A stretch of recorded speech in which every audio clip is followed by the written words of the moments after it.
Good afternoon, everyone. My name is Lori Bradner, and I'm here with the Florida Aviation Network.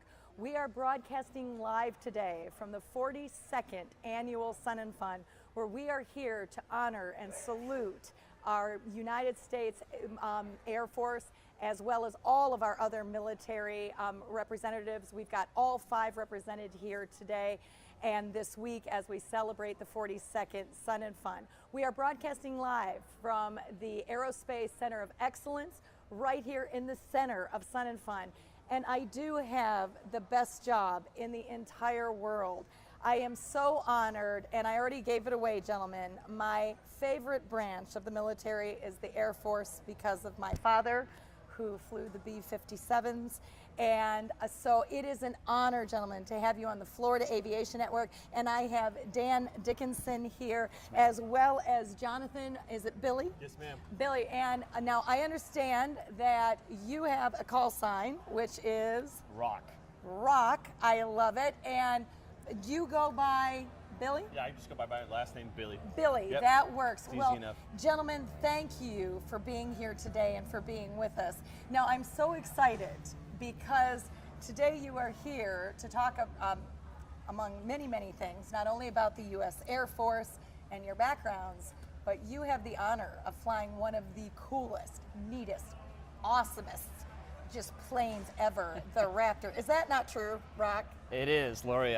I can't tell you. I don't know how we fell into this job, but it's one of the coolest jobs we could have. I love it. And we are just super excited to be out here at Sun and Fun. The weather is magnificent. The flight schedule for the day is phenomenal. I think it's going to be a great air show. That is awesome. Now, Billie, can you talk to us, because we at the Florida Aviation Network, our audience ranges from ages 1 to 101. And as we were talking in the briefing before, we are home of the Central Florida Aerospace Academy, which is one of Polk County's workforce academies. Yeah. The focus is aviation, and as we were talking about, certainly giving credit to Lieutenant Colonel John Miller and the Junior Air Force ROTC here, one of the things that I would love our students, especially our young students, to learn about is the Raptor. Billie or Rock, can you talk to us a little bit about the history of the aircraft? Tell us a little bit about the engineering and what makes that craft so extraordinary. Well, the best part about it is I can't tell you everything that makes it as extraordinary as possible. It's classified? Yeah. Ooh, but, this is cool. No. It's a modern marvel. It really is. Yes. The F-22 Raptor is the first 5th generation stealth fighter that has come out and has become operational. So it became operational in 2005. Okay. So it's been operational for about 10 years, a little bit over 10 years. And what makes it so unique is its stealth capability. With the Raptor, its superior maneuverability, which Rock will show you in the show. Okay. It does things that modern it defies physics. It really does. And you guys should all come out and see exactly what this aircraft can do, because it's going to blow your mind. It's really something awesome. And then we have advanced avionics, but everything about the Raptor is just so far in advance that's what makes it so unique and so much better than any other aircraft out there. That is amazing, and it is something to see. Now, Rock, you made a comment, and I'm going to call you on that comment. Okay. You said we fell into this job. So tell me a little bit, how did you fall into the Raptor? How did you fall into the position that you have now? Yeah, definitely. Well, let me tell you, it's been a little bit of a long road. Okay. I went to pilot training back in 2006, and I spent a year in pilot training learning how to fly the T6, which is on the ramp, the T-38. And did then you do that with the Air Force? I did. Okay. I did. So I commissioned in the Air Force in 2005. I went to Clemson. I did the 4-year Air Force ROTC program.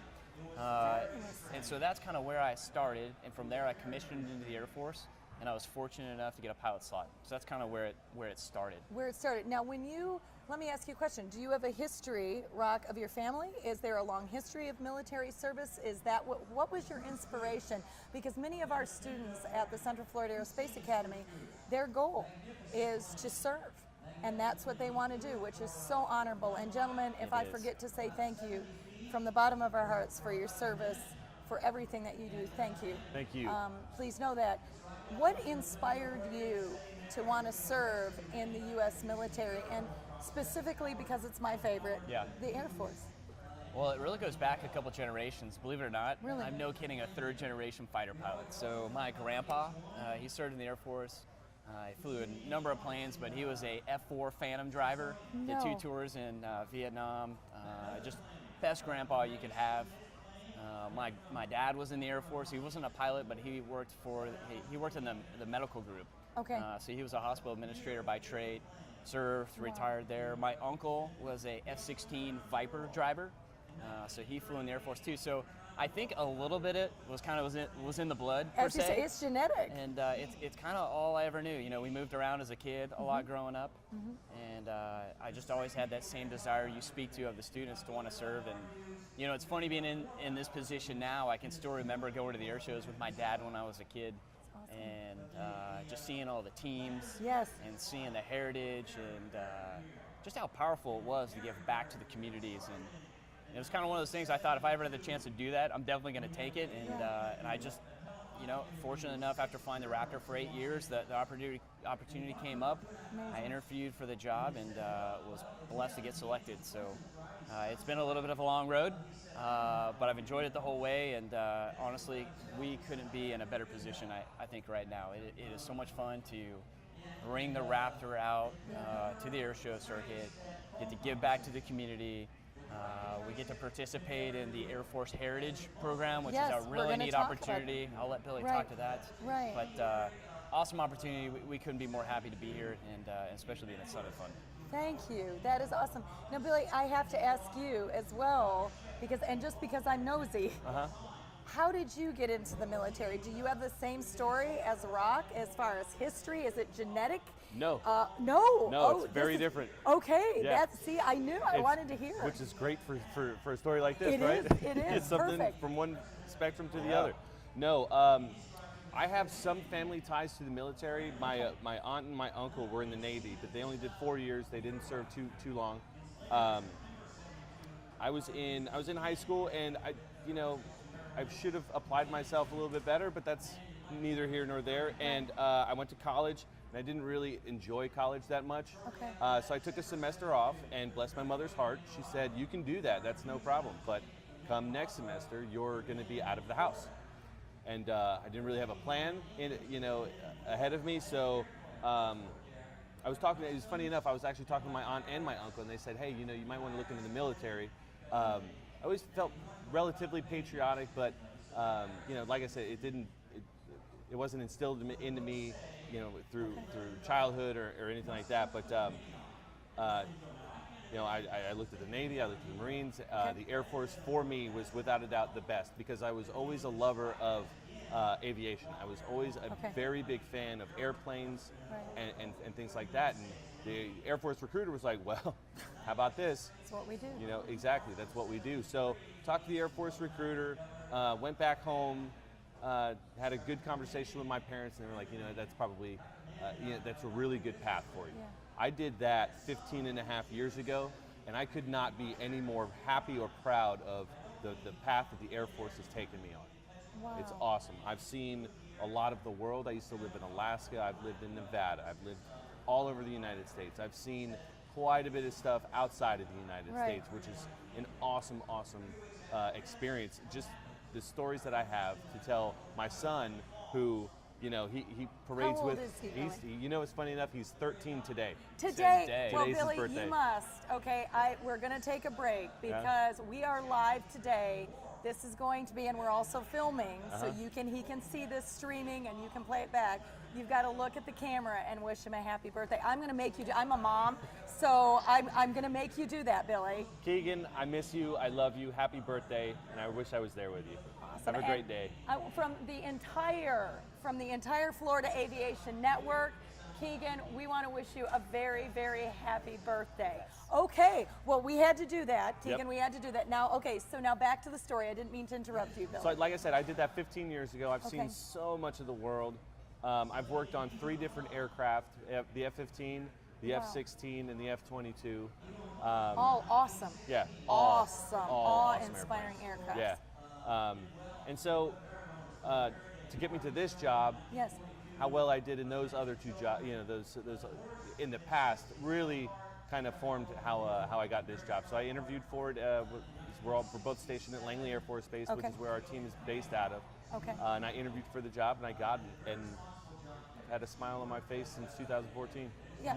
And Laura, if I can pile on one more thing, that the cool thing about Billie is, and I think really speaks to how well a job he's done, is this is his 3rd year on the team, and that's pretty non-standard. Normally guys are on the team for 2 years, and only because he had such a phenomenal job, he has gotten to do it for a 3rd year. Awesome. So anyways, I think that Thanks, speaks sir. pretty highly to the job he's done, and I'm a new guy on the team. This is my first year on the circuit, so it's great having Billie with all the experience. He's really the one that makes the team. Now we know in aviation, really truthfully, it takes a team, and Yes. it takes in education we say it takes a village. In aviation, it takes a village, and there's so many players. Talk to us a little bit about the team that it takes to fly the Raptor, the different roles, the different responsibilities, because a lot of times as our students are learning, what they see is the control tower themselves and an instructor. And that's it, yeah. That's it, that's all you've got. But that is not the case when you get into some of the more sophisticated aircrafts, the stealth aircrafts. Can you talk to us a little bit about the members on the team? And I was gonna ask you, how long can you serve on the team, and what are the requirements? What does the U.S. Air Force, what are they looking for? Obviously, gentlemen, you've got to be the best of the best at your craft, and you obviously are. Can you talk to, and specifically are targeting our Central Florida Aerospace Academy, our junior Air Force ROTC cadets, talk to them about that team and the roles. You want to take this one? You want me to? Why don't you take this one? Okay. So obviously we have the pilot. He's at the forefront of things, like Lori was saying. And then there are a lot of supporting casts that help make this Raptor go up. We have myself and a maintenance superintendent. We both pretty much oversee the maintenance that goes on for the aircraft to make sure that Major Dickinson has a safe aircraft to go up in the airway. And Major Dickinson, you're That's right. the pilot. Yep. Okay. So you rely on them. I do. For safety. Okay. I do. It's a great show of the amount of trust it takes between us, where I rely on them to give me an aircraft that is worthy of flying the demo. Is ready to pull 9.5 Gs and go fast and do all the maneuvers you're going to see. So there is a lot of trust between us as a team to make sure that jet's ready. And no kidding, they do 94% of it. Okay. So you've got your team on the. We got the supervision. It's myself and our superintendent, and then we have what we call crew chiefs, who are actually the guys that are making the jet go in the air. They're the ones servicing the tires, making sure the fuel's, doing all of the inspections, and making sure that the aircraft is safe for rock to take up. Those are the guys on the ground, really getting dirty, really getting into the nitty-gritty of the airplane and making sure that it is in pristine shape. And the guys that we have are without a doubt the best of the best in the Air Force for this job, bar none. From there, we've got some back shop individuals, avionics and specialists. Right. So if anything were to happen with the aircraft, those guys would step in and offer their expertise for what's wrong with the aircraft. Back home, we have a public affairs officer who's awesome. She's outstanding and helps us, get things like this. She and does kinda the get bookings. Yes. Get the word out for Okay. both of their F-22 Raptor, the Heritage Flight, and the Air Force in general. So. Okay. But yeah, we have an outstanding team. It consists of 13 people, and he's at the forefront, and we love it. It's a great team. That is awesome. is. Now you mentioned, and I definitely want to make sure that we give plenty of time to this, because I would love to hear both of your perspectives, and you can share, one can start at whatever, about the Heritage Flight. And you talked about the Heritage Flight, and I would love for you to tell our Florida Aviation Network, our audience members, what it is, but if you would be willing to share what it means to you individually. I'll take that one. If that's Lori, not so- too personal, No, I hope not you at don't all. mind. Love to do Okay. it. Yeah, I think the Heritage program is one of the coolest programs I think the Air Force has. And kind of some background on Yes, it. please. About 10 to 15 years ago, the Air Force came up with a concept of let's try to pair up some modern fighters with some warbirds. Okay. Let's fly them together in formation for the air shows, and let's see how that goes as a tribute to the Air Force. And it was so well received that the Air Force decided to continue that program. Really? No kidding, that's how well everyone liked it. Where was it launched? Do you know, Rock, do you know where they did it? No, I don't remember the Okay, first I'm phase. sorry, that was not on the sheet, and I'm It was done in 1997. I do know that. Okay, Yeah. okay.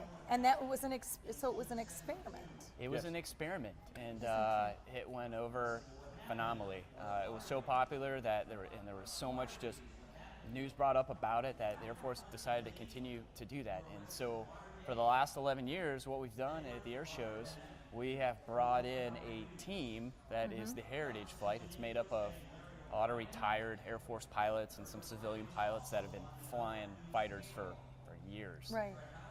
And so what we do is we bring in those aircraft, everything from the P-38 to the P-40, the P-47, the F-86, Yeah. the P-51 Mustang, you know, the king of World War II that really won that show. And what we do is we pair them up with our current fighters. So this year you could see a Heritage Flight that consists of those planes plus obviously the F-22 Raptor, the F-16 demo team, or even the F-35 Heritage team for this year. So it's a really cool formation to get to see really kind of the pride of the Air Force, you know, 50, 60 years ago, and what that airplane's done up to now, and see some of the most combat capable aircraft we have in today's inventory. And I think it's a cool way to give back to the communities, to show them that, especially some of the veterans, you know, just an honor to be able to do that for them. And I also think it's a really cool picture that depicts the technology leap, you know, we've taken in the last 60 years, from the P-51 Mustang, like I said, the champion of World War II, Right. to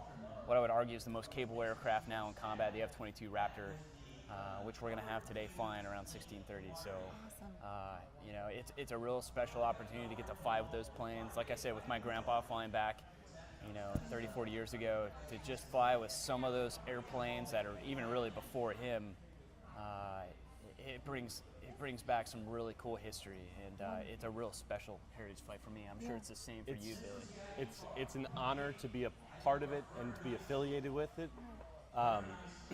So during the F-22 demonstration, myself and the superintendent will switch off, but we narrate, and we'll let everybody know. You're in the booth. Yeah, we're in the booth. We'll let everybody know what Rock is doing during the demonstration. When his demonstration is done, that's when the Heritage Flight starts. Now, I've done this, like Rock said, for the last 2 years, and I'm on my third year. Every time I see the Heritage Flight, or I narrate the Heritage Flight, I get choked up, and it gives me chills. It is an honor to be around those airplanes and to see, just like he said, the leap in technology, and to pay homage to the veterans that used to fly those airplanes. It's an absolute honor, and I love doing that. Everybody asks me, what's your favorite part of the F-22 demo? Funny enough, it's not the F-22 No offense demo. to you, Rock. Yeah. None taken. It's the Heritage None Flight. taken. There's a lot of pride that goes on, and especially with the pilots, they take a lot of pride, and they understand exactly what they're doing, which is so wonderful. And it's chilling. It really is chilling, and it's just wonderful to be able to pay homage to those veterans, like, you know, Bud Anderson, who's here. Yes. You know, you could go on forever, but just to talk to those guys, and you know, they'll come up to us and they say, we saw the Heritage Flight, your jet's awesome, but we saw the Heritage Flight, and you know, seeing those two airplanes together was just awesome. And that's what gets me. I love that. I've had the blessing of seeing it, and in my mind, I think you said it best, Rock. It's a snapshot. Yes. It's the past, the present, Yeah. leading to the future, and it shows the greatness Yeah. of. And again, I am absolutely biased. I will say that up front to anyone out there, of our United States Air Force, and what a tribute to the veterans. And of course, Sun and Fun, Air Venture, any place that you go are filled with that, and you can't help to be filled with pride. Right. Even if you are not part of the U.S. Air Force, to recognize that, just to see it is amazing. And thank you. You mentioned something, and I must go back. I believe that you mentioned 9.5 Gs. Yes, ma'am. Okay, now here is the question for you. How in the world do you train for that? How do you maintain that? That is something that the normal mortal could not sustain. So how do you do that? You've got to tell us the training. I'm just interested because that is extraordinary. Yeah, Laura, you hit on something that it's a big part of the demo. Anytime you're flying fighters, high Gs are involved. Yeah. And from a safety standpoint, you got to be ready to go to handle those Gs. And really, it all starts back to pilot training, like I was talking to you earlier. So once you end up in a fighter, we send all our pilots to the centrifuge. No kidding. Imagine a merry-go-round that spins so fast that you're pulling about 9.5 Gs in this merry-go-round. So we do a lot of training on the ground to kind of teach pilots how to handle those Gs, and it's everything from squeezing different muscles in your body to keep the blood up to your head. Plus, we wear a lot of flight equipment. We've got a G suit that we wear that kind of assists us in doing that. So I've got this really fancy, it's an A-tag suit or a G suit that I put on. It's almost like a pair of pants. And as I command G out of the aircraft, this suit fills up with air and it squeezes my legs and it helps keep the blood up to my brain. So between that and a lot of practice, that's kind of how you get good at pulling Gs. I don't know if there's any water skiers out there, but I know for me as a water skier, one of the only things that helps me become a better water skier is water skiing, and it's kind of like pulling Gs. The only thing that helps me become better at pulling Gs is to get out there and continue to practice pulling Gs. Right. Speaking of that, how often, as a team, how often do you fly? How often do you practice? I know for these air shows, especially flying formation, that is due to the close proximity of the aircraft. There is very little room for error, if any at all. There is zero room. I've had the honor of meeting some of the aeroshell team and talking with them and how close those wingtips are. How often do you practice when you do that heritage flight? How do you handle that practice? How do you handle the training for something like that? Well, we practice the demo at least once a week, and that is after being certified. And prior to being certified, I was going to say, what do you have to do? Yeah. How does that work? So we have about a 3-month upgrade program where you're flying about 3 sorties a week. That is prepping you to be able to fly the demonstration down low at low altitudes. Right. I'm talking 200, 300 feet. Right. And kind of to take it from the beginning, we start flying the demo up really high, up at like 5,000 feet, where we get comfortable with the aircraft. And then from there, as we build up confidence and the skills start to develop, we'll lower the min altitudes down all the way eventually to the show altitudes where we target an altitude of 300 feet in the F-22 Raptor.